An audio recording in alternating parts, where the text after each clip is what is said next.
اور آج کی دنیا میں اگر آپ ترقی یافتہ ملکوں پہ غور کریں تو ہر جگہ عورت کی عزت بھی ہے، مقام بھی ہے، مرتبہ بھی ہے، بلکہ اگر کسی معاشرے میں کوئی عورت کسی اعلیٰ عہدے پر فائز ہو جائے تو اس ملک کے رہنے والے لوگ، اس معاشرے میں بسنے والے لوگ دنیا کے سامنے اس بات پہ فخر کرتے ہیں کہ ہم وہ ترقی یافتہ قوم ہیں کہ ہمارے یہاں عورت کسی مرتبے پہ پہنچی ہے۔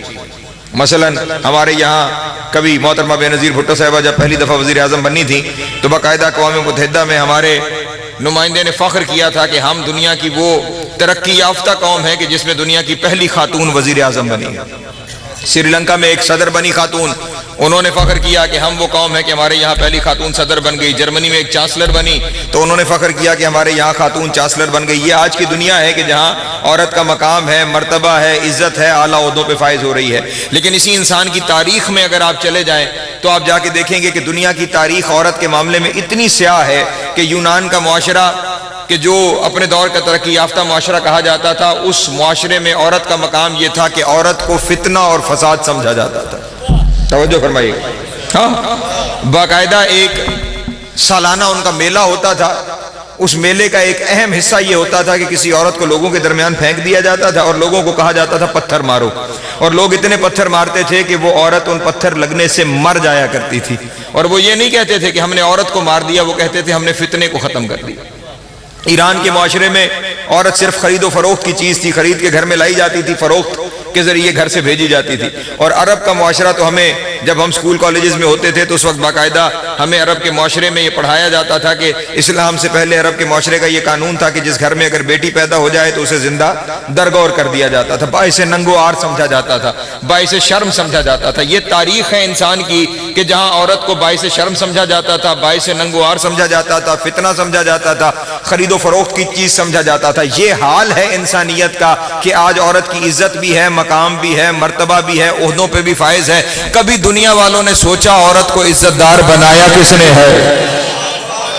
اللہ اکبر، سلامت رہے، مولا آپ کو عزت عطا فرمائے۔ جناب سیدہ، بس اتنی سی دیر تھی، آپ میرے ساتھ شامل ہو گئے اور اب منزلیں یہاں سے آسان ہو جائیں گی۔ کبھی سوچنے کی بات تو ہے نا کہ جہاں اتنا سیاہ ماضی تھا وہاں آج اتنا روشن حال اور استقبال کیسے ہے؟ آج اتنی عزت کیوں ہے؟ آج اتنا مرتبہ کیوں ہے؟ درمیان میں وہ کون آیا جس کی وجہ سے عورت عزت دار ہو گئی؟ یار وہ ہستی کون سی ہے؟ جی ہے، زندگیاں دراز ہوں۔ یار وہ شخصیت کون سی ہے جس کی وجہ سے عورت کو مقام بھی مل گیا، مرتبہ بھی مل گیا، عزت بھی مل گئی؟ جو پستیوں کے گڑھوں میں پڑی ہوئی تھی وہ برج شرف کی زینت بن گئی۔ کوئی تو تھا کہ جس نے عورت کو عزت عطا کی ہے، کوئی تو تھا جس کی وجہ سے عورت عزت دار ہو گئی۔ تو آئیے آج کی تقریر میں تلاش کرنے کی کوشش کرتے ہیں کہ وہ کون ہے جس کی وجہ سے عورت عزت دار ہے، جس کی وجہ سے عورت کو مقام و مرتبہ ہے۔ تو جناب والا، یہ جو عورت ماضی میں ہر معاشرے میں ظلم کی چکی میں پسی ہوئی مستور تھی نا، ایک دن خدا سے درخواست کرنے لگی کہ میرے اللہ، جس معاشرے میں تو نے مجھے بھیج دیا اس سے بہتر تو یہ تھا کہ تو مجھے بناتا ہی نہ، تو مجھے تخلیق ہی نہ کرتا، کہ دنیا نے مجھے باعث ننگ و عار بھی سمجھ لیا، باعث شرم بھی سمجھ لیا، فتنہ بھی سمجھ لیا، خرید و فروخت کی چیز سمجھ لیا۔ میرے اللہ تو مجھے بناتا ہی نہ، میں بڑی مشکل میں ہوں، میں بڑی پریشانی میں ہوں۔ تو آواز قدرت آئی، اے وجود مستور، پریشان ہونے کی ضرورت نہیں ہے، ہم نے ہر دنیا کی مشکل کا مشکل کشا بنا کر محمد کو مکہ میں بھیج دیا۔ اللہ اکبر، سلامت رہے، مولا آپ کو عزت عطا فرمائے۔ سرزمین حجاز کی وادی مکہ میں نبوت کا آفتاب رحمت کا تاج پہن کے طلوع ہو چکا ہے۔ اسے ہم نے رحمت للعالمین کی سند دے کے بھیجی ہے، اس کے دروازے پہ چلی جا، تیری ہر مشکل حل ہو جائے گی۔ وجود مستور رحمت للعالمین کے دروازے پر آئی اور دق الباب جب ہوا اور دروازہ کھلا اور سامنے رحمت للعالمین کا وجہ مبارک دکھائی دیا تو پوچھا کہ کیسے آنا ہوا؟ کہا بڑی مشکل میں ہوں، بڑی پریشانی میں ہوں، خدا نے آپ کے دروازے پہ بھیجا ہے۔ تو زیر لب رسول نے مسکرا کے کہا، اللہ دنیا کے ہر مصیبت زدہ کو بھیجتا ہی میرے دروازے پہ۔ اللہ اکبر، اللہ ہر پریشان حال کو بھیجتا ہی میرے دروازے پہ ہے، ہر مصیبت زدہ آتا ہی یہیں پہ ہے، ہر ایک دکھ اور درد کا درما ہی یہیں پہ ہے، ہر ایک پریشان حال کا مسیحا ہی یہی بستا ہے۔ بتا کیوں آئی ہے؟ کہنے لگی بڑی پریشان ہوں، بڑی پریشان ہوں، مجھے باعث ننگ و عار سمجھا گیا، مجھے باعث شرم سمجھا گیا، میں بڑی تیزی سے گزر رہا ہوں کیونکہ وقت کم ہے، مجھے باعث شرم سمجھا گیا، مجھے خرید و فروخت کسی چیز سمجھا گیا۔ اللہ نے آپ کے دروازے پہ بھیجا ہے کہ آپ میری پریشانی کا حل دکھائیں گے۔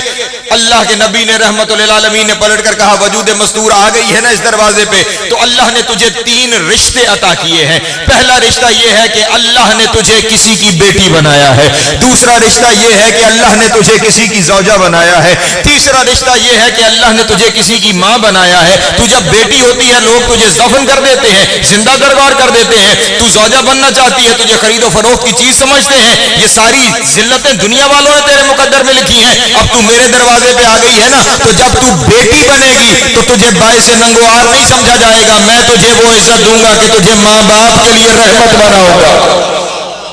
اللہ اکبر، سلامت رہے، مولا آپ کو زیادہ عطا فرمائے۔ میری مائیں بہنیں بیٹیاں جو تشریف فرما ہے، ایک لفظ پہ غور رہے، جب تو بیٹی بنے گی تو میں تجھے تیرے ماں باپ کے لیے رحمت بناؤں گا۔ جانتے ہیں نا عزیزان محترم، رحمت کا مطلب ہوتا ہے عربی زبان میں مشکل کشا۔ توجہ ہے، بیٹی کا وجود ماں باپ کے لیے مشکل کشائی رکھتا ہے۔ توجہ نہیں فرما رہے؟ ہاں، اور میرے نبی رحمت کا یہ فرمان ہے کہ جس شخص کو اللہ نے پہلی بیٹی عطا کی وہ یہ سمجھے کہ اللہ اس سے راضی ہے۔ توجہ نہیں فرما رہے تھے؟ پھر فرماتے ہیں جس شخص نے 3 بیٹیوں کو پال کر اچھی تربیت کر کے اپنے گھروں کو رخصت کر دیا، اللہ اسے بغیر حساب کتاب کے جنت میں داخل کرے۔ توجہ ہے میرے محترم دوستوں کی؟ جہاں دنیا کے لیے باعث ننگوار ہو رہی تھی، نبی یہ عزت عطا کر رہا ہے، وہی بیٹی رحمت ہے، وہی بیٹی ماں باپ کو جنت میں لے جانے کی وجہ ہے۔ اور سن، جب تو زوجہ بنے گی دنیا تجھے خرید و فروخت کی چیز سمجھتی ہے، پھر پریشان نہ ہو، جب تو زوجہ بنے گی تو میں تجھے تیرے شوہر کے ایمان میں حصے دار بناؤں گا۔ اللہ اکبر، سلامت رہے، مولا آپ کو زیادہ عطا فرمائے۔ میں تجھے تیرے شوہر کے ایمان میں حصے دار بناؤں گا۔ ہاں ہاں، جب گھر میں زوجہ آ جاتی ہے نا، میں زبانت سے آئمہ کی حدیث کی روشنی میں یہ جملے آپ کے سامنے عرض کر رہا ہوں کہ ایک شادی شدہ شخص کی 2 رکعت نماز ایک غیر شادی شدہ شخص کے مقابلے میں 70 گنا افضلیت رکھتی ہے۔ توجہ ہے میرے محترم دوستوں کی؟ خدا کیسے آپ کے اعمال میں بھی بڑھوتی دے رہا ہے، آپ کے ایمان میں بھی حصے دار بنا رہا ہے۔ اور پھر فرمایا سن، جب تو ماں بن جائے گی پھر تو تیری شان کے کیا کہنے، پھر تو تیرے بچوں کی جنت میں تیرے قدموں میں رکھوں گا۔ ہائے ہائے، سلامت رہے، مولا آپ کو زیادہ عطا فرمائے۔ پھر تیرے بچوں کی جنت تیرے قدموں میں رکھوں گا۔ بیٹی ہوگی تو رحمت بن جائے گی، زوجہ ہوگی تو ایمان میں حصے دار بن جائے گی، ماں بن جائے گی تو جنت تیرے بچوں کی تیرے قدموں میں رکھ دوں گا۔ اب جملہ کہنے لگا ہوں، یہ ساری عزتیں تجھے دوں گا۔ وجود مستور خوش ہو گیا کہ اتنی عزتیں مجھے ملیں گی، رحمت بھی بن جاؤں گی، ایمان میں حصے دار بھی بن جاؤں گی، میرے بچوں کی جنت بھی میرے قدموں میں آ جائے گی۔ فوراً رسول خدا نے ارشاد فرمایا سن، یہ ساری عزتیں تجھے ملیں گی لیکن ایک شرط ہے۔ بس یہی سے اپنے دوستوں کو ساتھ لے کے، ساری عزتیں تیرا مقدر، رحمت بھی، ایمان میں حصے دار بھی، جنت بھی تیرے قدموں میں، ایک شرط ہے۔ پریشان ہوئی، اتنے بڑے مرتبے جو دے رہا ہے اللہ جانے کتنی بڑی شرط سامنے رکھے گا۔ رسول خدا نے فرمایا پریشان نہ ہو، یہ ساری عزتیں تیرا مقدر، رحمت بھی تجھے بنا دیا جائے گا، ایمان میں حصے دار بھی تجھے بنا دیا جائے گا، جنت بھی تیرے قدموں میں رکھ دی جائے گی، شرط صرف اتنی ہے تجھے میری بیٹی بطول کا کنیز بن کے رہنا پڑے۔ اللہ اکبر، سلامت رہے، مولا عزت عطا فرمائے۔ جناب سیدہ آپ کو عزت عطا فرمائے، صرف اتنی شرط ہے۔ اللہ سلامت رہے، مولا آپ کو عزت عطا فرمائے، مولا آپ سب کو سلامت رکھے۔ میں پریشان تھا، پتہ نہیں مشکل مضمون ہے، شامل ہو پائیں گے یا نہیں ہو پائیں گے، بڑی محبت فرما رہے ہیں آپ تمام حضرات۔ یہ ساری عزتیں تجھے ملیں گی، شرط یہ ہے تجھے میری بیٹی بطول کی کنیز بن کے رہنا پڑے گا۔ اگر بطول کی کنیز بن کے رہے گی پھر تو باپ کے لیے رحمت ہے، اگر بطول کی کنیز بن کے رہے گی تو پھر شوہر کے ایمان میں حصے دار ہے، اگر بطول کی کنیز بن کے رہے گی تو جنت تیرے قدموں میں ہے، اگر بطول کی کنیز ہے پھر تو کسی جھونپڑی میں بھی رہتی ہے تو یہ ساری عزتیں تیری ہے، رحمت بھی ہے، ایمان میں حصے دار بھی ہے، جنت تیری اولاد کی تیرے قدموں میں ہے۔ اگر بطول کی کنیز ہے، جھونپڑی میں بھی رہتی ہے تو یہ ساری عزتیں تیرا مقدر ہے، اور اگر تو بطول سے دور ہے پھر چاہے نبی کے گھر میں رہ جائے۔ اللہ اکبر، سلامت رہے، مولا آپ کو عزت عطا فرمائے۔ جناب سید حسن یا زندگی دراز ہو، مولا آپ کو سلامت رکھے۔ یہ ساری عزتیں عامر صرف اس کا مقدر ہیں کہ جو بطول کی کنیز ہے، ورنہ اگر نبی کے گھر میں بھی ہے، نہیں توجہ فرمائی، نبی کے گھر میں نہیں جناب لوط کی زوجہ، نبی کے گھر میں نہیں حضرت نوح کی زوجہ ہے نا نبی کے گھر میں، لیکن شرط کیا ہے؟ کنیزی ہے بطول. اگر بطول کی کنیزی ہے تو پھر ساری عزتیں ہیں. اور اگر بطول، چلے جملہ بدل کے کہہ دوں، اگر بطول کی کنیز ہے تو باپ کے لیے رحمت ہے، اور اگر بطول کی کنیز نہیں تو پھر باپ کے لیے زحمت ہے. توجہ نہیں فرما رہے. اگر بطول کی کنیز ہے تو شوہر کے ایمان میں حصے دار ہے، اور اگر بطول کی کنیز نہیں تو شوہر کو ایمان سے خارج کرنے کی وجہ ہے. توجہ نہیں فرما رہے. اگر بطول کی کنیز ہے تو اولاد کی جنت تیرے قدموں میں ہے، اور اگر بطول کی کنیز نہیں پھر اولاد سمیت جہنم میں ہے. جو ہے سلامت رہے. مولا آپ کو عزت عطا فرمائے. ساری برکتیں بطول کی کنیزی کی وجہ سے. لیکن شیعہ سنی دوست بھی تشریف فرما ہوں گے، تقریر لائیو بھی جاری ہوگی، مائیں بہنیں بیٹیاں بھی بیٹھی ہوئی ہوں گی. یہاں پہ ایک سوال بنتا ہے، اور وہ اس فقیر سے سوال بنتا ہے. وہ سوال یہ ہے کہ میں نے تمام عزتوں کی شرط بزبان رسالت صرف بطول کی کنیزی کو کیوں رکھا؟ توجہ نہیں فرما رہے. بطول سے پہلے بھی تو عزت دار بیویاں گزری ہیں. جناب حوا عزت دار بیوی، جناب مریم عزت دار بیوی، جناب آسیہ عزت دار بیوی، جن کو رسول نے کامل کہا وہ یہ بیویاں ہیں. جناب حوا، جناب آسیہ، جناب مریم، یہ ساری بطول سے پہلے بھی تو عزت دار بیویاں گزری ہیں. میں نے شرط بطول ہی کیوں رکھا کہ بطول کی کنیزی ان ساری عزتوں کی شرط ہے. تو جناب والا اگر ایک لفظ میں جملہ سمجھا سکوں اور آپ میرے ساتھ شامل ہو جائیں تو مجھے تفصیل میں نہ جانا پڑے. بطول سے پہلے جتنی بیویاں گزری ہیں وہ اپنی نسبتوں کی وجہ سے عزت دار ہیں. نہیں، اس جملے پہ آپ پیچھے رہے مجھ سے. بطول سے پہلے جتنی بیویاں ہیں ان کی ساری عزت ان کی نسبتوں کی وجہ سے ہے. جناب حوا کی ساری عزت اس لیے ہے کہ وہ جناب آدم کی زوجہ ہے. توجہ نہیں فرما رہے. اس کے علاوہ ہم جناب حوا کے بارے میں کچھ نہیں جانتے، صرف اتنا جانتے ہیں جناب آدم کی زوجہ. ان کی عزت کی وجہ کیا ہے؟ آدم کی زوجہ ہونا. توجہ نہیں فرما رہے. آدم کی نسبت سے عزت دار ہے، اور کوئی وجہ ہمارے سامنے نہیں. جناب مریم کس لیے عزت دار ہے؟ جناب عیسیٰ کی نسبت کی وجہ سے. مریم کے تعارف میں اتنا جملہ کافی ہے. مریم کون؟ جو عیسیٰ کی ماں. نہیں توجہ فرما رہے. علامہ اقبال نے بھی کہا تھا از یک نسبت عیسیٰ حضرت مریم عزیز، کہ مریم عزت دار ہے، محترم ہے ایک عیسیٰ کی. اور معاشرے میں ہوا بھی یہی. مجھے تفصیلات میں جانے پہ اگر آپ مجبور نہ کریں. جب الزام لگایا تھا یہودیوں نے جناب مریم پر تو وہ الزام ہٹا کیسے؟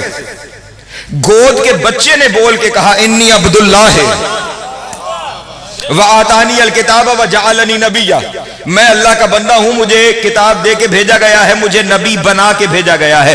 بیٹے کا نبی ہونا ماں کی عصمت کی دلیل ہو گیا. ہائے ہائے، میں جملہ کہہ کے گزر گیا، اس جملے میں بڑے سارے مسئلوں کے حل تھے.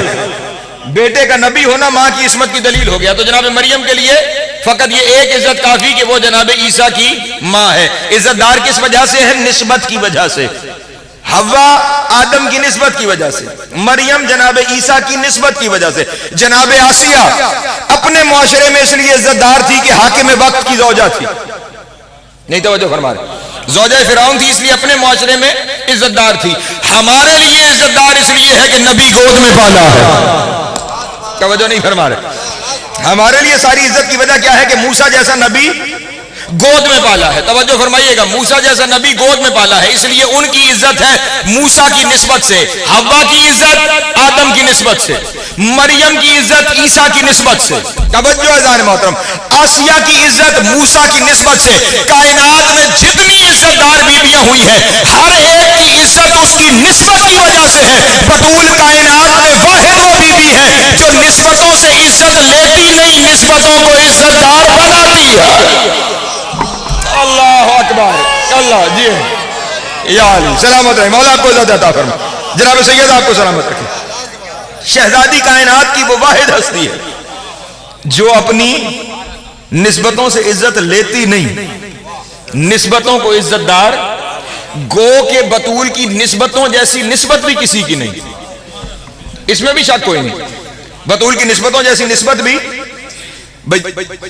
میں موضوع پہ رہنا چاہتا ہوں. جناب حوا کی عزت اس لیے کہ آدم کی زوجہ، شوہر آدم ہے اس لیے عزت دار ہے. یہ نسبت ہے نا. بطول کی بھی نسبت ہے، شوہر بطول کا بھی ہے، لیکن حوا اور بطول کے شوہر میں فرق یہ ہے، حوا کا شوہر بننے والا ہے، بطول کا شوہر بنانے والا۔ ہائے ہائے، اللہ اکبر، سلامت رہے، مولا آپ کو عطا فرمائے، جناب سید آپ کو سلامت رکھے۔ بننے اور بنانے والے میں بڑا فرق ہوتا ہے کہ اس کا شوہر بننے والا ہے، اس کا شوہر بنانے والا ہے۔ پھر عزت دار ہونے کی میں نے کہا نا نسبتیں، اگر صرف نسبتوں پہ بات کریں، مریم کا بیٹا عیسیٰ، یہی نسبت ہے نا کہ عیسیٰ کی ماں ہے اس لیے بڑی عزت دار ہے۔ میں نے کہا بطول گو نسبتوں سے عزت لیتی نہیں ہے، لیکن بطول کی نسبتوں جیسی نسبت بھی کسی کی نہیں ہے۔ مریم کی نسبت عیسیٰ کے ساتھ، لیکن عیسیٰ ہے کون جو بطول کے 12ویں بیٹے کے پیچھے نماز پڑھے گا؟ سلامت ہے، مولا آپ کو زیادہ عطا فرمائے، جناب سیدہ۔ ہاں بلکہ یہ جملہ میرے سامنے آ گیا تو اپنے دوستوں کے سامنے کہتا چلو جب میرے مولا تشریف لائیں گے خانہ کعبہ کی دیوار کے سائے میں تو عیسیٰ بھی آ جائیں گے۔ میرے مولا جناب عیسیٰ کو کہیں گے تقدم یبن مریم،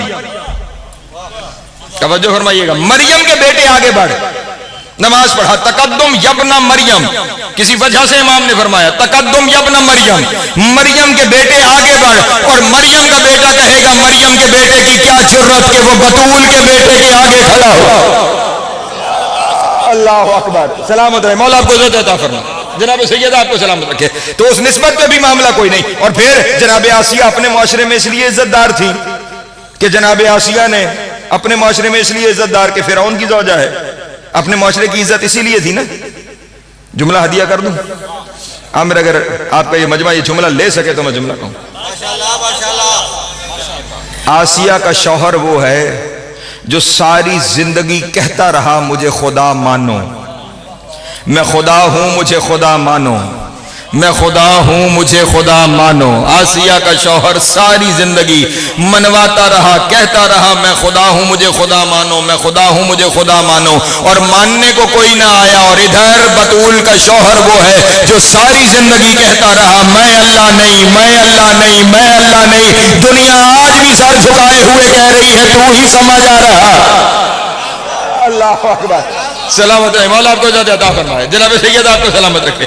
تو بطول کی نسبتوں جیسی نسبت بھی کسی کی نہیں ہے، لیکن بطول نسبتوں سے عزت لیتی نہیں، بطول نسبتوں کو عزت دار بناتی ہے۔ ہاں نسبتیں کیا ہیں؟ مصطفیٰ جیسا بابا، علی جیسے شوہر، حسنین جیسے بیٹے۔ اور جملہ ہدیہ کر دوں، یہ بطول کے لیے اپنی جگہ پہ یقیناً عزت کی بات ہے کہ مصطفیٰ کی بیٹی ہیں، لیکن یہ اس سے بڑی عزت مصطفیٰ کے لیے ہے کہ بطول کا بابا۔ ہائے ہائے، نہیں توجہ فرما رہے، یہ عزت رسول خدا کے لیے ہے کہ وہ جناب سیدہ کے بابا ہیں۔ علی کی زوجہ ہونا بڑی بات ہے، لیکن علی کے لیے بطول کا شوہر ہونا اس سے بڑی بات ہے۔ ہائے ہائے، نہیں توجہ فرما رہے۔ ہاں بطول کے لیے حسنین جیسے بیٹے ہونا بڑی بات ہے، لیکن حسنین کا بطول کا بیٹا ہونا، ہائے ہائے، توجہ ہے؟ نہیں میں آپ کے سامنے جو کچھ کہہ رہا ہوں اس سب پہ دلیل پیش کرتا ہوں، سب میری کہی ہوئی باتیں نہ ہوں۔ میں نے کہا یہ رسول خدا کے لیے عزت ہے کہ رسول بطول کے بابا ہے، میں اس پہ دلیل رکھتا ہوں، اور اسی دلیل کو میں نے سرنامہ کلام میں پڑھا ہے۔ خدا بند عالم نے اپنے حبیب کو کوئی چیز ایسی نہیں کہ جسے دیتے ہوئے محمد پہ احسان چڑھایا۔ میں جملہ کہہ کے گزر گیا اپنے دوستوں میں، ہر ایک چیز دیتے ہوئے یہ کہا میرے حبیب کائنات بنائی ہی تیرے لیے۔ توجہ نہیں فرما رہا، میں نے سب کچھ سمیٹ دیا اس جملے کے اندر۔ لولا کا لما خلقت الافلاک، تو نہ ہوتا میں کچھ بناتا ہی نہ، جو کچھ بنایا ہے تیری جوتیوں کے صدقے۔ ہاں معاملہ مصطفیٰ کی نہیں، میرے نبی کی جوتیاں بھی اتنی مقدس ہیں کہ جب عرش معلیٰ پہ تشریف لے کر گئے تھے نا، تو وہاں پہ عرش معلیٰ کے قریب پہنچ کر نبی نے چاہا تھا کہ میں نالین اتاروں، میں جوتیاں اتار دوں۔ خدا بند عالم نے پوچھا کیوں میرے حبیب جوتیاں کیوں اتار رہے ہیں؟ کہا میرے اللہ تو نے موسیٰ کی جوتیاں زمین کی مقدس وادی میں اتروا دی تھی، یہ تو عرش معلیٰ ہے، تیرے کہنے سے پہلے جوتیاں اتاروں۔ کہا نہیں میرے حبیب تو جوتیوں سمیت آ، تو جوتیوں سمیت آ۔ میرے اللہ کیوں جوتیوں سمیت آ جاؤں؟ توجہ، کیوں جوتیوں سمیت آ جاؤں؟ آواز قدرت ہے اس لیے یتشرف العرش بخبار نعلے کا، میں چاہتا ہوں تیری جوتیوں کی خاک سے میرے عرش کو عزت ملے۔ اکبر اللہ اکبر سلامت رہے مولا کو عزت عطا فرمائے تیری نالین کی خاک سے توجہ ہے لیتشرف العرش بغبار نالے کا تیری جوتیوں سے اڑنے والی خاک اس سے میرے عرش کو عزت مل جائے توجہ ہے میرے محترم دوستوں کی جس کی جوتیوں کی وجہ سے اللہ عرش کو عزت دیتا ہے اس کو بطول دے کے احسان چڑھاتے ہوئے کہہ رہا ہے اِنَّا أَعْطَيْنَاكَ الْكَوْثَرَ میرے حبیب ہم نے بطول آپ کو عطا کی ہے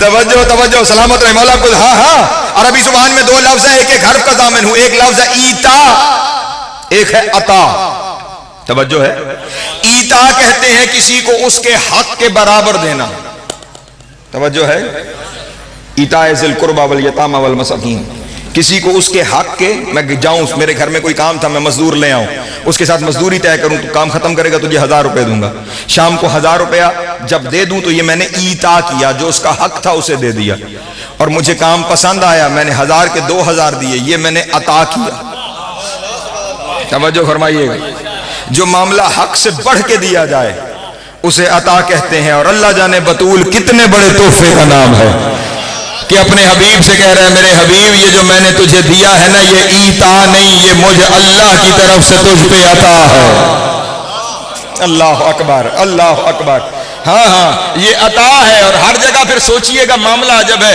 پڑھ لے کے دوست تشریف فرما ہے جب بجمع شامل ہو جائے پتہ نہیں رستے کہیں اور جانب کھلنا شروع ہو جاتے ہیں ہر معاملے میں اپنے حبیب کے ناز اٹھاتا ہے میرے حبیب رات کو زیادہ دیر نہ کھڑا ہوا کر تیرے پاؤں پہ ورم آ جاتا ہے مجھے اچھا نہیں لگتا ایسا ہے یا نہیں ہر جگہ پہ عبادتیں گھٹانے کا سبق ہے اور پتہ نہیں یہ کتنی بڑی عطا ہے کہ یہ دے کے کہہ رہا ہے میرے حبیب فصلی لربک وانحر تجھے عطا کیا ہے نا اب شکرانے کی نماز بھی پڑھ اور شکر کی قربانی بھی ادا اللہ اکبر سلامت رہے مولا کو عزت عطا فرمائے ہاں معاملہ یہاں تک چلے ایک جملہ اور کہہ کے اور میں آگے بڑھ جاؤں اپنے دوستوں کے سامنے جب خداوند عالم نے تمام انبیاء و اولیاء و اوصیاء کو خلق کیا تمام فرشتوں کو اکٹھا کیا جب سارے کے سارے روز میثاق اکٹھے ہو گئے تو پورے عالم میں ظلمت چھائی ہوئی تھی اندھیرا چھایا اس قدر اندھیرا تھا کہ فرشتے اس اندھیرے سے گھبرا رہے تھے جو خود نور کے بنے ہیں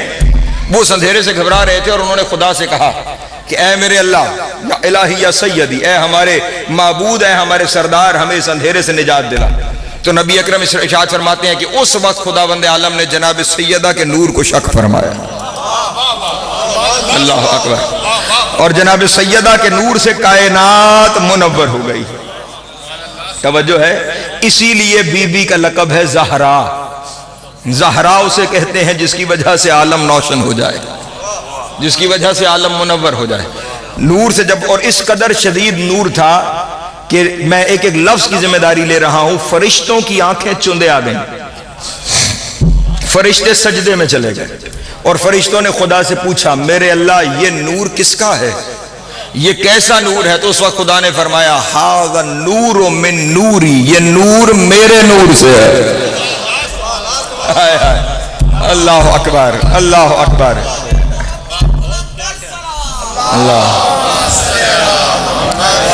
یہ نور میرے نور سے ہے فرشتوں نے سوال کیا میرے اللہ یہ ہمارے سامنے تو اس نور سے عالم کو منور کر دیا کبھی اس نور کو کائنات میں ظاہر بھی کرے گا اس وقت خداوند عالم نے ارشاد فرمایا ہاں میں اس نور کو اپنے آخری نبی کے ذریعے ظاہر کروں گا اور اس نور کے اس سے ظاہر ہونے کی وجہ سے وہ سید الانبیاء کہلائے گا ہائے نہیں توجہ فرمائی اس نور کے اس سے ظاہر ہونے کی وجہ سے نہیں میں دلیل آپ کے سامنے موجود ہے بھئی دیکھو نا ہمارے نبی سید الانبیاء ہیں سلطان الانبیاء وجہ کیوں سید الانبیاء ہیں کیوں سلطان الانبیاء ہیں اگر نبی تو 1,24,000 اور بھی ہیں اگر رسول تو وہ 313 اور بھی ہیں اگر اولے لازم تو وہ 4 اور بھی ہیں اگر صاحب شریعت تو وہ 7 اور بھی ہیں توجہ نہیں فرما رہے اگر صاحب کتاب تو 3 اور بھی ہیں کہ جن کے پاس کتابیں ہیں یہ ساری چیزیں تو جو میرے نبی کے پاس ہیں اوروں کے پاس بھی ہے نبوت اوروں کے پاس بھی رسالت اوروں کے پاس بھی اولے لازم ہونا اوروں کے پاس بھی شریعت اوروں کے پاس بھی کتاب اوروں کے پاس بھی پھر باقی میں اور اوروں میں فرق کیا ہے فرق یہ ہے باقی کسی کے گھر زہرا نہیں میرے نبی کے گھر زہرا اللہ اکبر سلامت رہے جن کے ہاتھ اٹھے ہیں مولا آپ کو عزت عطا فرمائے وجہ عزت ہے رسول کے لیے بطول کا بابا ہونا. تیزی سے آگے بڑھوں اور سمیٹنے کی جانب چلوں اپنے بیان کو. علی کائنات میں ساری فضیلتوں کا مظہر ہی علی ہے. بلکہ میں نے کبھی کہیں جملہ کہا تھا اور وہ جملہ آن ریکارڈ آ چکا ہے, فضیلت کہتے ہی اسے ہیں جو علی کے دامن سے وابستہ ہو. جو علی کے قریب نہیں وہ فضیلت نہیں. فضیلت بس وہ ہے جو علی کے دامن سے وابستہ ہے. اب میں اگر پڑھے لکھے دوست تشریف فرما ہے, آپ میں سے کسی سے کہوں کہ آپ کی نظر میں علی کی سب سے بڑی فضیلت, تو آپ سوچنا شروع کر دیں گے. میرے اور آپ کے ذہن میں, کم پڑھا لکھا ہوں میں, آپ تو زیادہ پڑھے لکھے ہیں, اتنے ساری فضیلتیں ہیں کہ ان کے درمیان ہمارے لیے کمپیریزن کرنا مشکل ہے کہ علی کی سب سے بڑی فضیلت کون سی ہے. اور اگر خود وہ علی جو اپنی ساری فضیلتیں جانتا ہے, توجہ نہیں فرما رہے, اس سے سوال ہو جائے کہ آپ کی سب سے بڑی فضیلت کون سی ہے, ایک نفسیات کا قانون عرض کر کے آگے بڑھ جاؤں. انسان اپنی سب سے بڑی فضیلت کا تذکرہ اپنے دشمن کے سامنے کرتا ہے. نہیں توجہ فرما رہے, کہیں دشمن کے مد مقابل آ جائیں, ذاکرین نظام تشریف فرما ہے, تو وہاں پہ اپنی سب سے بڑی فضیلت کا تذکرہ کیا جاتا ہے تاکہ سامنے والا کوئی کتنا ہی قداور کیوں نہ ہو, میری اس فضیلت تک نہ پہنچ سکے. ایک دفعہ غریب شام نے ایک خط لکھا تھا میرے مولا کو, اور اس نے کچھ اپنی چیزیں گنوائی تھی کہ میرے پاس یہ فضیلتیں موجود ہیں, اور اب میرے مولا امیر نے اس کے جواب میں خط لکھنا تھا کہ میرے پاس کون کون سی فضیلتیں موجود ہیں. علی کے سامنے فضیلتوں کا پہاڑ لگا ہوا تھا, اور اس سارے پہاڑ میں سے علی نے سر ورق جو فضیلت لکھ کر قلم توڑ دیا, وہ فضیلت یہ تھی, تو جیسا میرا مقابلہ کرے گا جانتا ہے میں وہ ہوں جو بطول کا شوہر ہے. اللہ اکبر, اللہ اکبر, اللہ اکبر. سلامت رہے, مولا آپ کو جو عطا فرمائے. جناب سید آپ کو سلامت رکھے. تو جیسا میرا مقابلہ کرے گا, تیری جرأت ہے کہ تو میرا مقابلہ کرے گا, میں تو وہ ہوں جو بطول کا شوہر ہوں. میں لفظ کہہ کے گزر گیا ہوں, میں تو وہ ہوں جو, میں نے لفظ بطول جو امیر نے استعمال کیا ہے, یہی تو پیغام دینا تھا. آپ میں سے, آپ سے بہتر کون جانتا ہے بطول کے معنی کیا ہے؟ میں زیادہ تشریح میں جاتا ہی نہیں. جسے مصلی پہ آنے کے لیے وضو کی ضرورت کبھی نہ پڑے اسے بطول کہا جاتا ہے. سلامت رہے, مولا آپ کو زیادہ عطا فرمائے. میرے پاس ایسی اچھی تعریف میرے پاس آسان لفظوں میں کوئی موجود نہیں ہے. اور پھر اس بطول کا شوہر ہونا, ہائے ہائے, توجہ ہے. سلامت ہے, مولا آپ کو عزت عطا فرمائے. علی جیسے شہنشاہ کے لیے عزت ہے بطول کا شوہر ہونا. بس بیان بالکل آخری مرحلوں میں داخل ہو چکا. حسنین کریمین کتنے بڑے شہزادے ہیں, جوانان جنت کے سردار.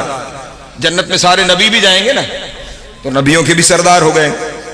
جو اتنے بڑے سردار ہیں, جو ایک کم 1,24,000 نبیوں کے سردار ہیں, وہ بطول کے بیٹے ہیں. لیکن جہاں انہیں کبھی اپنی شان گنوانی پڑی ہے نا, حاکم شام کے دربار میں میرا مولا حسن خطبہ دے رہا ہے, اور مولا نے خطبہ دیتے ہوئے ارشاد فرمایا, سنو جانتے ہو میں کون ہوں؟ من عرفنی فقط عرفنی ومن لم یعرفنی انبتہ بحسبی ونسبی. انا ابن محمد المصطفیٰ, انا ابن علی المرتضی, انا ابن خدیجۃ الکبریٰ, انا ابن فاطمۃ الزہرا.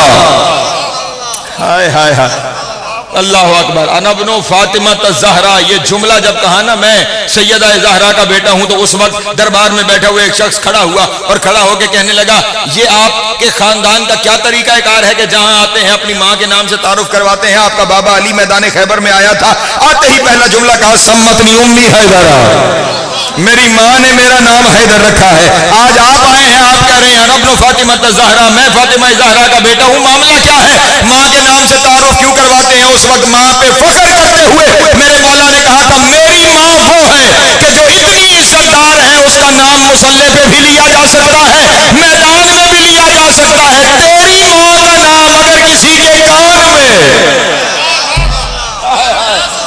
اللہ اکبر, سلامت رہے, مولا آپ کو عزت عطا فرمائے. جناب سید آپ کو سلامت رکھے. یہ جملہ کسی اور کے ساتھ تھا, جلدی سمیٹو اپنے بیان کو. یہ جملہ حضور کسی اور کے ساتھ تھا, تکلیف کہیں اور ہو گئی. وہ بھی سوچنے لگے کہ ہم بھی کبھی اپنے ماں کے نام سے تعارف کروائیں. موقع ڈھونڈتے ڈھونڈتے مدینے آ گئے. مسجد نبوی میں دربار سجایا, قالینیں بچھائیں, اور لوگوں کے درمیان انعام و اکرام تقسیم کرتے کرتے ایک غلام سے کہا کہ جاؤ اور جا کر حسن مجتبیٰ کو بلا کر لے آؤ. امام تشریف لے کر آئے، قالین بچھے ہوئے تھے، امام نے نالین ایک جانب اتاری اور جہاں مسند تھی وہاں تشریف فرما ہو گئے۔ اس نے اپنے ایک ساتھی کو کہا کہ کوئی ہدیہ، اس نے ایک تشت پیش کیا جس تشت میں کم از کم جو لکھا گیا ہے وہ 3 لاکھ سونے کے دینار لکھے گئے جو اس تشت میں رکھے گئے تھے، پیش کیے۔ امام نے انہیں دیکھا اور اس کی طرف دیکھ کے کہا کیوں دیا ہے یہ مجھے؟ وہی مسکرا، اس لیے کہ میں ہندا کا بیٹا ہوں۔ توجہ، وہ خیال ہے، اس لیے کہ میں ہندا کا بیٹا ہوں۔ اللہ اکبر۔ امام اپنی جگہ سے اٹھے اور چلتے ہوئے جب اپنی نالین کے قریب پہنچے تو قریب ایک غلام کھڑا ہوا تھا۔ میں جملہ کہنے لگا، اگر آپ بیدار ہو کے جملہ سنیں، مغرب کا وقت ہے۔ اس غلام نے دیکھا عرشی نالین پہ فرشی خاک پڑی ہوئی ہے۔ ہائے ہائے ہائے ہائے، اس شخص سلامت رہے، مولا آپ کو عزت عطا فرمائے۔ اس نے نالین مبارک اٹھائی اور اپنا امامہ کھولا، پگڑی کھولی، پگڑی کھول کے امام کی نالین کو صاف کیا۔ پگڑیاں وہی عزت دار ہیں جو ان کی جوتیوں پہ جھک جائے۔ رحمت ہے، مولا آپ کو عزت عطا فرمائے۔ ہاں، نالین کو صاف کر کے امام کے سامنے رکھا۔ امام نے نالین کو زیب پا کر کے سر سے پاؤں تک اسے دیکھ کے کہا یہ جو کچھ پڑھا ہے نا تو لے جا۔ توجہ، یہ 3 لاکھ سونے کے درہم و دینار یہ تو لے جاؤ۔ غلام اتنا بڑا مال دیکھا اور فوراً اٹھا کے جو چلنے لگا تو اب یہ اپنی جگہ پہ بیٹھے ہوئے مچلنے لگا اور کہنے لگا اتنا بڑا مال تھا، اتنا بڑا مال تھا، ایک غلام کو دے دیا، کیوں دے دیا آپ نے؟ امام نے اس وقت زیر لب مسکراتے ہوئے صرف اتنا کہا تو نے مجھے کس لیے دیا؟ اس نے کہا اس لیے کہ میں ہندا کا بیٹا ہوں۔ امام نے کہا میں نے اس لیے لٹا دیا کہ میں زہرا کا بیٹا۔ اللہ اکبر، اللہ اکبر۔ سلامت رہے، مولا آپ کو عزت عطا فرمائے۔ جناب سیدہ سلامت رکھے جن کے ہاتھ اٹھ گئے۔ جناب سیدہ آپ کو عزت عطا فرمائے۔ حیدریہ، یہ اٹھتے ہوئے ہاتھ کبھی کسی کے محتاج نہیں۔ مولا آپ سب پہنچ گئی بات میرے محترم دوستوں تک۔ یہ میں نے اس لیے عطا کر دیا ہے کہ میں زہرا کا بیٹا ہوں۔ ہمارا کام ہی عطا کرنا ہے۔ باپ کے لیے بھی مولا آپ کو عزت عطا فرمائے، باپ کے لیے بھی عزت کی وجہ زہرا، شوہر کے لیے بھی عزت کی وجہ زہرا، اولاد کے لیے بھی عزت کی وجہ زہرا۔ لیکن یہ ساری روایتیں تھی نا آپ کے سامنے پیش کر دی، بس اب ایک معاملہ تھا، ہر ایک کے دل میں میری بات بیٹھ جائے اور میں سمیٹ کے اپنے وطن کی جانب اپنا سفر کر جاؤں۔ بس ایک جملہ اپنے دوستوں کے سامنے کہتا چلوں، یاد رکھیے گا کائنات میں ساری عزتوں کا مرکز اللہ ہے۔ ایسا ہے یا نہیں؟ ہاں، العزت للہ جمیعا، ساری عزت کس کے لیے؟ اللہ کے لیے ہے۔ اس سے اللہ ہے جو عزتیں بانٹتا ہے۔ یہ بات ذہن میں آ گئی۔ اب اگلی بات کہوں اور پھر نتیجہ دوں۔ اگلی بات یہ ہے کہ ہر جگہ وجہ تعارف وہ ہوتا ہے کہ جو معروف ہو۔ توجہ ہے، آپ میں سے کوئی میرے والد گرامی کو نہیں جانتا، مجھے جانتے ہیں آپ احباب۔ اگر کبھی وہ یہاں پہ تشریف لے آئیں تو تعارف ہوگا یہ باقر نقوی کے والد ہیں، ٹھیک ہو گیا۔ کچھ جگہیں ایسی ہیں جہاں لوگ مجھے نہیں جانتے، انہیں جانتے ہیں۔ میں وہاں جاؤں گا تو تعارف ہوگا فدا حسین شاہ کا بیٹا ہے۔ توجہ ہے، یعنی جو جہاں معروف ہوتا ہے لوگوں میں وہی وجہ تعارف ہوتا ہے۔ اور ابھی میں نے آپ کے سامنے کہا ساری عزتوں کا مرکز اللہ ہے، اور ایک دن سارے عزت دار چادر کے نیچے جمع ہو گئے۔ ہائے ہائے، شاباش، مولا سلامت رکھے، آپ کو عزت عطا کریں۔ ہاں ہاں، کائنات کی ساری عزتوں کا مرکز خدا ہے، اور ایک دن سارے عزت دار ایک چادر کے نیچے جمع ہو گئے، اور وہ جو فرشتوں میں عزت دار تھا اس نے خدا سے سوال کر دیا یا رب ومن تحت الکسا، اور وہاں سے نہیں کہا گیا میرا نبی، اس کی بیٹی، اس کا داماد، اس کے نواسے، نہیں، فرمایا ہوم فاطمہ تو و ابوہا و بالوہا و بنوہا، جبریل فاطمہ ہے اس کا بابا، اس کا شوہر، اس کا بیٹا۔ اس کا مطلب یہ ہوا اللہ کے نزدیک بھی 14 کا تعارف مقبول ہے۔ اللہ اکبر، سلامت رہے، مولا آپ کو عزت عطا فرمائے۔ وہاں بھی تعارف جناب سیدہ کی ذات گرامی ہے، یہ ہستی ہے جو وہاں بھی خدا کے حضور بھی وجہ تعارف ہے۔ بطول اس کا بابا، اس کا شوہر، اس کے بیٹے۔ اور جملہ کہہ دوں، یہیں پہ ختم ہو گیا میرا بیان۔ میرا یہ عالم تصور میں ایک دیکھا ہوا منظر ہے جو آپ کے سامنے بیان کر کے میں نے سمیٹ دیا، اور وہ منظر صرف یہ ہے، اگر یوں سمجھا دوں، ابھی تو معاملات بدل گئے۔ پرانے زمانے میں جب کسی بڑے عہدیدار کے سامنے کوئی اور بڑا عہدیدار ہوتا تھا تو درمیان میں جو ایک دربان کھڑا ہوا ہوتا تھا وہ باقاعدہ ندا دے کے تعارف کرتا تھا کہ ذل الہی فلاں ابن فلاں کے دربار میں فلاں عزت دار شخصیت تشریف لا رہی ہیں، باقاعدہ اعلان ہوتا تھا۔ اور ایک دن میں نے عالم تصور میں یہ منظر دیکھا کہ خدا کی بارگاہ میں مصطفیٰ آ رہے تھے۔ باقر نقوی کے پاس میری خطابت میں اس سے بڑا جملہ میرے پاس کوئی نہیں ہے۔ اللہ کی بارگاہ میں مصطفیٰ تشریف لا رہے تھے، جبریل دربان بن کے کھڑے تھے، اور اب جبریل سوچ رہا تھا کیا اعلان کروں، کس کی بارگاہ میں کون آ رہا ہے، میں کیا بیان کروں، کس کی بارگاہ میں کون آ رہا ہے۔ جبریل کو صرف اتنا سمجھ میں آیا، اس نے بزم ملائکہ میں اعلان کر کے کہا بادب با ملاحظہ ہوشیار خالق زہرا کی بارگاہ میں والد زہرا۔ اللہ اکبر، اللہ اکبر۔ اس فقیر کی نظر میں خدا کا بھی اس سے بڑا تعارف کوئی نہیں کہ وہ خالق زہرا ہے، اور نبی کا بھی اس سے بڑا تعارف کوئی نہیں کہ وہ والد زہرا ہے۔ اور عجب یہ ہے کہ وہ جو وجہ تعارف ہے، جو نبی کا تعارف خدا کی بارگاہ میں ہے، جو علی کا تعارف خدا کی بارگاہ میں ہے، جو حسنین کا تعارف خدا کی بارگاہ میں ہے، اسی کا دروازہ جلا ہوا ہے۔ اجرکم وہی یہ اعلان کرتے ہوئے دکھائی دے رہی ہے، بابا جو مصیبتیں مجھ پہ آئی ہیں اگر دنوں پہ آتی تو دن سیاہ راتوں میں تبدیل ہو جاتے، اگر پہاڑوں پہ آتی تو پہاڑ ریزہ ریزہ ہو جاتے۔ بی بی کے مصائب سے جو بھی شخصیت ہے آخر میں وہ آپ کے سامنے بیان کریں گی، لیکن یہ فقیر اتنا کہنا چاہتا ہے، یہ بی بی اپنے بابا کا تعارف تھی، لوگوں نے کئی گھنٹے دربار میں کھڑا رکھا۔ اس کی بیٹی اپنے بابا کا تعارف تھی، وہ کئی دن دربار کے باہر کھڑی۔ اجرکم اللہ، اجرکم اللہ، اجرکم اللہ۔ دونوں ماں بیٹیاں بڑی زخمی ہیں۔ ماں کے زخموں کی تعداد آخری ذاکر آپ کے سامنے بیان کر دیں گے، میں بیٹی کا صرف ایک زخم بیان کر کے اور سمیٹنے لگا ہوں اپنے بیان کو۔ کربلا سے لے کر کوفہ تک، اور کوفہ شہر میں علی کی بیٹی نے وہ خطبے دیے کہ شہر مضطر ہونے لگا، لوگ ابن زیاد کے باغی ہونے لگے۔ ابن زیاد نے یزید کو پیغام بھیجا کہ ان کے یہاں رہنے کی وجہ سے لوگ باغی ہونے لگے۔ اس نے کہا جلدی ان کو میرے پاس شام بھیج دے۔ جب شام کے لیے روانہ کرنے لگے نا، اس وقت ایک شخص نے ابن زیاد سے کہا کوئی ایسا طریقہ کر علی کی بیٹی بولنا چھوڑ دے۔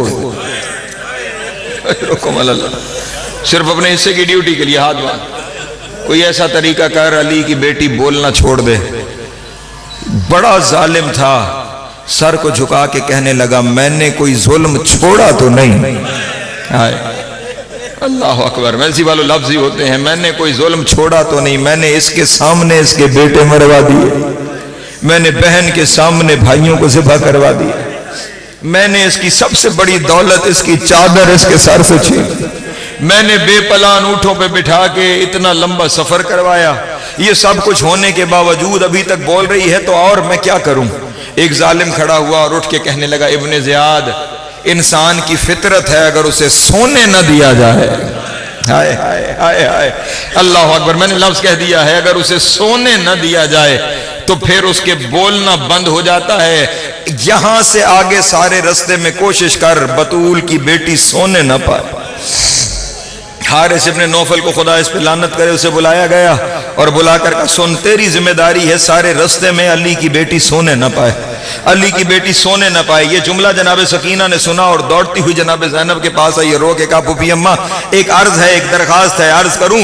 کہا ہاں بولو نا سکینہ کیا کہنا چاہتی ہو؟ رو کے کہا پھوپھی اب سونا نہ، اب سونا نہ۔ رو کے کہا کیا وجہ ہے؟ کیا وجہ ہے سکینہ؟ ویسے تو میری نیند ختم ہو گئی جب سے عباس نے زین چھوڑی ہے، عباس کے بعد اب مجھے نیند نہیں آتی، لیکن تو کس لیے آئی ہے؟ رو کے کہنے لگی پھوپھی اماں حارث کی ذمہ داری لگی ہے، پورے رستے میں اگر آپ سوئیں گی تو وہ آپ پہ ظلم کرے گا۔ بس یہ سننا تھا کہ قافلہ روانہ ہو گیا، چلتے چلتے یہ قافلہ ایک مقام ہے جسے حمص کہتے ہیں، اس مقام پہ یہ آ کے قافلہ رکا، کڑکتی دھوپ کے اندر اولاد علی و بطول کو بٹھایا گیا۔ ہائے ہائے یزید کی فوج اور جانوروں کے لیے خیمے لگائے گئے، وہ سارے سائے میں بیٹھے تھے، کڑکتی دھوپ میں بطول کی اولاد بیٹھی تھی، ایک جھاڑی کے پاس علی کی بیٹی کو جگہ ملی، اور میں نہیں جانتا یہ امتحان کا کون سا منظر تھا کہ اس جھاڑی کے پاس بیٹھ کے اللہ جانے کیوں علی کی بیٹی نے آنکھیں بند کر لی، علی کی بیٹی کی آنکھوں کا بند ہونا تھا، ایک ظالم نے اس نوفل سے کہا تیرے ذمہ لگا تھا نا سونے نہ پائے، وہ دیکھ سو رہی ہے، یہ سننا تھا، اس نے گھوڑے کی گردن سے کوئی چیز کھولی اور وہ علی کی بیٹی کی طرف دوڑنا شروع ہوا، جناب سکینہ نے دیکھا حسین کی بیٹی بھی دوڑی لیکن بچی تھی پیچھے رہ گئی، وہ ظالم پہلے آ گیا، اس نے کوئی ایسا ظلم کیا کہ علی کی بیٹی ایسے تڑپی رسیاں ٹوٹ گئی اور سر سے خون کا فوارہ برآمد ہوا اور دونوں ہاتھوں میں خون لے کے مدینے کی طرف دیکھ کے کہا نانا محمد آؤ دیکھو آپ کے دین کو بچاتے بچاتے آپ کی بیٹیاں